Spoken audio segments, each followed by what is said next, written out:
कि भाई एक नया ट्रेन गुजरात से खुलेगी जिसमें गुजरात के श्रमिक परिवार के लोग कोयम्बटूर और बॉम्बे जाकर मजदूरी करेंगे, काम करेंगे। बिहार मजदूरों का फैक्ट्री है। बिहार जो है मजदूर बनाता है, चाहे वो मनमोहन सिंह की सरकार हो या नरेंद्र मोदी की, कोई भी बिहार में जो है वो फैक्ट्री लगाने का काम नहीं करेगा। सभी लोग चाहते हैं कि यूपी बिहार के लोग जो है वो बाहर में जाकर मजदूरी करें, गुजरात में, मुंबई में, कश्मीर में जो है वो 12-12 घंटे जो है वो काम करें। लोग नहीं चाहते हैं कि जो है यहाँ पर जो है अपना श्रमदान करके लोग जो है पैसा कमाएं, क्योंकि अगर बिहार में रोजगार दे दिया जाएगा तो बाहर की फैक्ट्रियों में जो है मजदूरी करने वालों की संख्या कम हो जाएगी और वहाँ पर जो है मेहनताना जो है वो बढ़ जाएगा। प्रशांत किशोर अपने शब्दों के जरिए जो है बड़ा प्रहार करते हुए देखे जा रहे हैं। जिस प्रकार से नरेंद्र मोदी ने श्रमिक ट्रेन चलाया तो उन्होंने कहा कि हमें और बिहार के लोगों को श्रमिक ट्रेन की जरूरत नहीं है, बिहार में उद्योग की जरूरत है। तो आइए सुनते हैं पहले प्रशांत किशोर को। मोदी जी का बहुत फैन बैठे हुए हैं लोग, पत्रकार भी और समाज भी। आप ये समझिए कि पिछले 15 साल से जिस बिहार में जाति से ऊपर उठकर लोगों ने मोदी जी को वोट दिया है, मोदी जी ने आज तक बिहार में एक फैक्ट्री क्यों नहीं लगाया? देश में कौन सा ऐसा उद्योगपति है जिसको मोदी जी अगर कह दें कि भाई तुमको छपरा में चीनी मिल लगाना है गोपालगंज में, और वो न लगाए? ऐसा किसका हिम्मत है? मोदी जी ऐसा क्यों नहीं कहते हैं? मनमोहन सिंह जी ने कभी ऐसा क्यों नहीं कहा? इसलिए नहीं कहा कि बिहार दिल्ली सरकार और दिल्ली में बैठे लोगों के लिए लेबर का सप्लायर है, और अगर बिहार में फैक्ट्री लग जाएगी तो गुजरात में 10-12 हजार रुपया में 10 घंटा काम करने के लिए, पंजाब में खेत काटने के लिए 10 हजार रुपया में लेबर आएगा कहाँ से? इसीलिए यहाँ पर सरकार दिल्ली में कोई भी रहे वो बिहार में फैक्ट्री नहीं लगाते हैं, क्योंकि अगर यहाँ से मजदूरों का सप्लाई रुक गया तो कितने देश के हिस्सों में फैक्ट्रियों का जो लेबर कॉस्ट है वो बढ़ जाएगा। फैक्ट्री बंद नहीं होगी। ये मत समझिए कि गुजरात में लेबर नहीं है या तमिलनाडु में लेबर नहीं है। अरे भाई, तमिलनाडु में भी तो लेबर है, लेकिन तमिलनाडु की फैक्ट्रियों में, कोयम्बटूर में जो तमिल लेबर है वो 25 हजार रुपया लेता है, और बिहार का गरीब बच्चा जाता है वो 12 हजार 14 हजार में काम करता है। इसीलिए तो आप देख रहे हैं कि तिरुपुर में, कोयम्बटूर में, सूरत में लाखों बच्चे बिहार के काम कर रहे हैं। क्यों कर रहे हैं? क्योंकि इतने कम पैसे पर काम करने वाला दूसरा कोई नहीं है। और ये लेबर के लिए नहीं है। मान लीजिए कि गेहूं पंजाब में होता है तो सरकार क्या चाहेगी कि गेहूं का उत्पादन पंजाब में बंद हो जाए?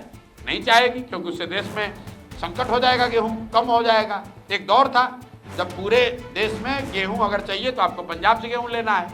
वैसे ही एक दौर बन गया है कि पूरे देश में अगर लेबर रेट को दबा के रखना है, कम पैसे में लेबर चाहिए, तो बिहार को इसी दशा में रखो ताकि लाखों बच्चे 10-12 हजार में लेबर के तौर पर काम करें। इस बात को आप लोग गंभीरता से समझिए। कश्मीर में टनल बनता है, आप सुनते हैं आतंकवादी घटना हुई, मजदूर मारे गए, उसमें ज्यादातर बिहार के हैं। ऐसा कैसे? कश्मीर कहाँ, बिहार कहाँ? कश्मीर और बिहार के बीच में हिमाचल प्रदेश है, पंजाब है, उत्तराखंड है, उत्तर प्रदेश है। वहाँ के लोग क्यों नहीं जा रहे हैं लेबर बन के कश्मीर में? क्योंकि बिहार का गरीब आदमी गोली का डर रहते हुए भी कश्मीर में जाकर 15 हजार में काम कर रहा है। उत्तराखंड और यूपी का आदमी सोचता है भाई हम खाए, ये रिस्क लें। ये समस्या है और यहाँ पर इसकी कोई चर्चा नहीं। आप किसी भी नेता को बुला लीजिए, आज तक आप दिखाइए बयान अगर किसी ने कहा हो। अभी मोदी जी आए तो मधुबनी में क्या बोला कि सहरसा से, पहले तो सहरसा का उच्चारण गलत कहा, लेकिन कहा उन्होंने कि सहरसा से मुंबई जाने के लिए नई आधुनिक, सुनिए, नई आधुनिक ट्रेन चलेगी जिससे श्रमिक परिवार के बच्चों को वहां जाने में सुविधा होगी। ये कितनी बड़ी अपमान की बात है कि मोदी जी ये कह रहे हैं कि फैक्ट्री गुजरात में लगेगा और बिहार के लोगों को ट्रेन की सुविधा दी जाएगी ताकि आपके हमारे बच्चे उन ट्रेन पर जानवरों की तरह बैठकर जाएंगे सूरत में, बॉम्बे में काम करने। और पत्रकार बंधु, आप लोग लिख रहे हैं कि मोदी जी ने 4 ट्रेन की घोषणा की, पब्लिक की चेतना ऐसी मर गई है तो भी ताली बजा रहा है कि 4 ट्रेन और मोदी ने घोषणा की।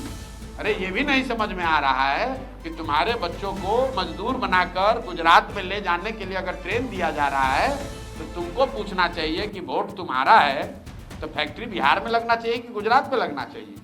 अंग्रेज भी तो आकर यहाँ से हम लोग के पूर्वजों को मॉरिशस और फिजी ले गए थे, ट्रेन से ले गए थे, जहाज से ले गए थे।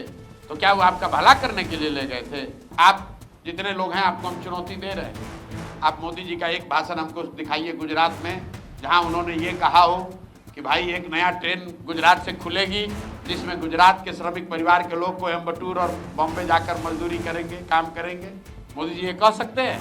अगर कहेंगे तो गुजरात में एक वोट नहीं मिलेगा। लेकिन बिहार में आकर कह रहे हैं कि श्रमिक परिवार के लिए स्पेशल ट्रेन चलेगा। भाई हम लोग को ऐसा ट्रेन नहीं चाहिए। प्रशांत किशोर पहला आदमी है जो कह रहा है हम लोग को ऐसा ट्रेन नहीं चाहिए, नहीं चाहिए ऐसा ट्रेन जिसमें हम लोग के बच्चों को मजदूर बनाकर ले जाया जाए। हम लोग ट्रेन और स्टॉपेज के चक्कर में पड़ के अपना जीवन बर्बाद कर दिए। यहाँ नेताजी काम क्या किए हैं? तो ट्रेन का स्टॉपेज 2 मिनट करवा दिए। यही काम है उनका, यही योगदान है समाज में। पहले गाड़ी हफ्ता में 2 दिन चलता था, अब 3 दिन।